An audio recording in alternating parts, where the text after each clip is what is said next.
good, Commanders fans? Just want to give a quick shout out to BetUS for sponsoring today's video. This video is going to be pretty quick, guys. Like you guys see, I am out of town. Was not able to do Commanders Kings last night. Just been busy, traveling and getting acclimated to the area and whatnot. For the week, of course, I'll be back home next week in my normal setup in the man cave and whatnot. But yeah, there was some breaking news yesterday. The Commanders hired Mark Klaus as the new team president, replacing Jason Wright. He's 6'5". I know this doesn't matter to being the team president, but he did play basketball at the Army at West Point for 2 years. He averaged 2 points a game both years. I just looked up some of his stats doing some research. Not much to say because I'm not just gonna do a bunch of reading and stuff like that. But that's all you can really do. He was at the game this weekend. You could see his height, how much taller he was than Josh Harris. He was the CEO of Campbell's Soup, the Campbell's Company. So that's pretty legit right there. 56 years old, so I'll do the reading now. 56 joins the NFL club after spending the past 5 years as president and CEO of the Campbell's Company. They changed the name from Campbell's Soup to Campbell's Company. This is the first professional sports venture for Klaus as a basketball player at Army/West Point, who served 6.5 years as a helicopter pilot before going into marketing at Kraft Foods. So that's legit, man. This guy has a lot under his belt, man. A helicopter, they called him Captain Klaus. That was his nickname. Quote, this is from Josh Harris and Mark. We have found a dynamic leader with a stellar track record of guiding organizations to excellence, building brands that connect deeply with consumers, end quote. And then a quote, as a military veteran and accomplished business builder, he has a proven ability to strengthen both the organizations he leads and the communities he serves. I'm confident in Mark's dedication to building a championship caliber organization and to support football operations and our drive for excellence on the field, end quote. So, Klaus is overseeing Campbell's, which is based in Camden, New Jersey, the same place the NBA's Philadelphia 76ers, also owned by Harris Blitzer Sports and Entertainment, had their practice facility and at one point considered building a new arena. So clearly there's a connection there with Josh Harris and Klaus. They've probably been good friends or buddies for years. And, this has probably been in works for the last 2 years, honestly. We all knew Jason Wright was not going to continue being the team president with Josh Harris being the owner. So Josh has basically cleared out the front office for the most part and brought in new people. That's just what happens when new people come in, new ownership, new coaches, whoever. They bring in their own guys. So let's see what this guy, Mark Klaus, does. Of course, everybody has to say he does not make any football decisions. He just makes the business side, I guess, like helping out with ticket sales, ticket prices, helping out with the suites, maybe some branding input. I know the whole logo thing. I may make a separate video about the old logo, about the Skins logo. That's not coming back, but he would have some input in it, or have to answer to it. Like Jason Wright had to answer a lot of questions about the logo and the rebranding and the name and the ticket sales and the stadium and stuff like that. So Mark Klaus may answer some questions about that. If he does even have a press conference, there could be a chance where we never hear him really speak much at all. We heard Jason Wright talk a lot because of the name brand, because of the rebrand. And he was there at training camp. Like, he was dancing with people, doing the electric slide and all kinds of stuff. Jason Wright did a lot of things that I didn't personally like, but I think Mark Klaus is not going to have to worry about a lot of stuff. He's not going to have to do a Sean Taylor. Well, he's going to help with this, probably the Sean Taylor statue. He may have some input in that too.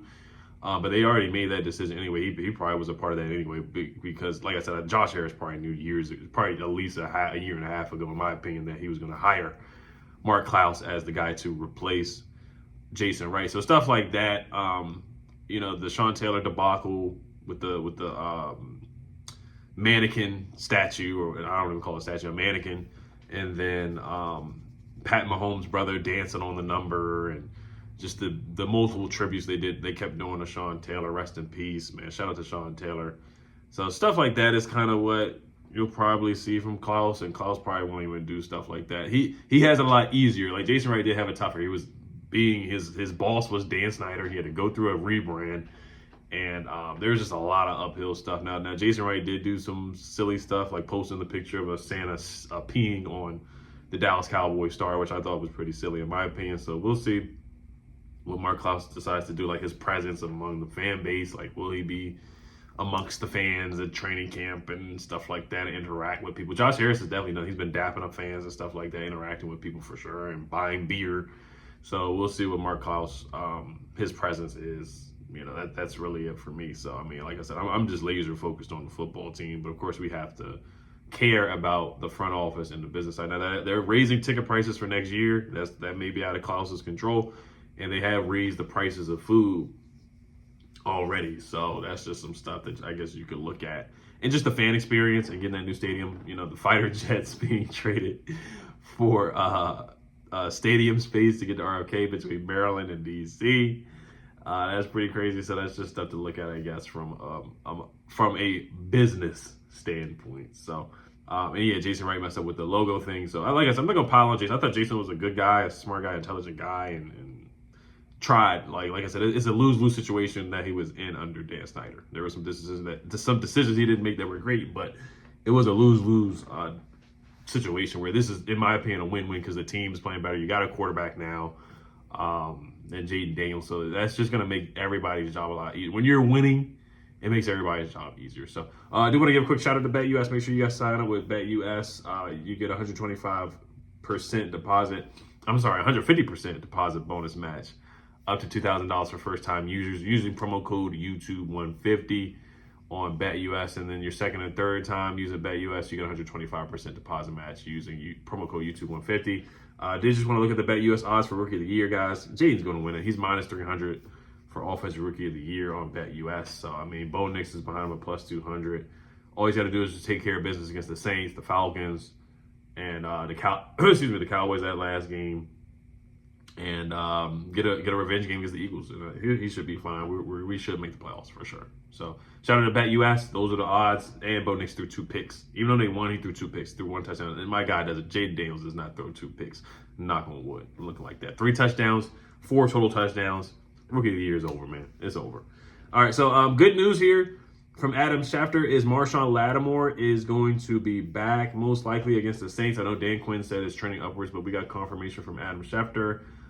He said because they cut him on Forbes, they knew Lattimore was coming back. Some other people in the local media have said that as well. It has been about 5 or 6 weeks after the trade deadline that Marshon has sat out, which is a long time, guys. But we know how the hamstring injuries goes and the soft tissue injuries go. You don't want to rush back from that. But he's going to be making his debut most likely against the New Orleans Saints, which is awesome, man. So him versus Marquez Valdes-Scantling. Let me see who the Saints receivers are, like who they've been throwing the ball to for the most part. Because I know Chris Olave is out for the season. Michael Thomas is on Twitter with Twitter fingers. He's not on the team anymore. And I'm just curious to see who they've been throwing the ball to other than Marquise Valdes. Taysom Hill's out for the season. If you guys didn't know that, he's done for the year. So that does hurt their weaponry. They just lost to the Rams. They're 4-8. But with Derek Carr, you just don't know. They did beat Cleveland. They did beat the Falcons. They beat Cleveland 35-14. They beat the Falcons 2017. But I know Marshon Lattimore. I'm not going to call it a revenge game, but a homecoming game for him. And Ben St. Juste, his snaps are going to go lower. Noah I is going to get playing time, of course, and Mikey Sammer still. So those are going to be your 3 starting corners, in my opinion. Marshon, maybe Mikey on the outside, and then Noah I in the slot. Or you can interchange, have Noah I in the slot, and then have Mikey on the outside, and Marshon just shutting it down, having Marshon Lattimore Island. So the receivers that the Saints got, kind of like a mini preview already early. I'm just excited for the game. Is you got to account Alvin Kamara as a receiver as well, but he sometimes going to line up outside or in the inside. You just never know. They move him around a lot. Marquez Valdes-Scantling's their wide receiver number 1. Juwan Johnson, Kevin Austin, Cedric Wilson, Dante Pettis. Like, they don't have a big group of guys, but they have Derek Carr, who's going to sling the football for sure. But it's about time we get Marshon back, man. I know people were panicking about the trade, but I think this is a good time for him to come back, and this is a good time for us to get into our playoff push and our playoff stride and get back on track. It looks like the offense is getting back on track against a really good defense in the Titans. They just ran the ball. Chris Rodriguez, B-Rob, McNichols all had good games.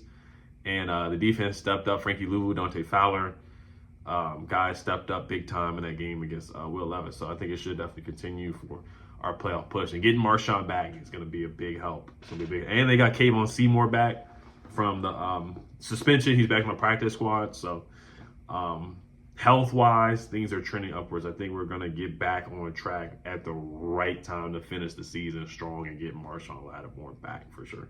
All right, you guys, as always, you guys let me know what you guys think. Health Commanders. Peace.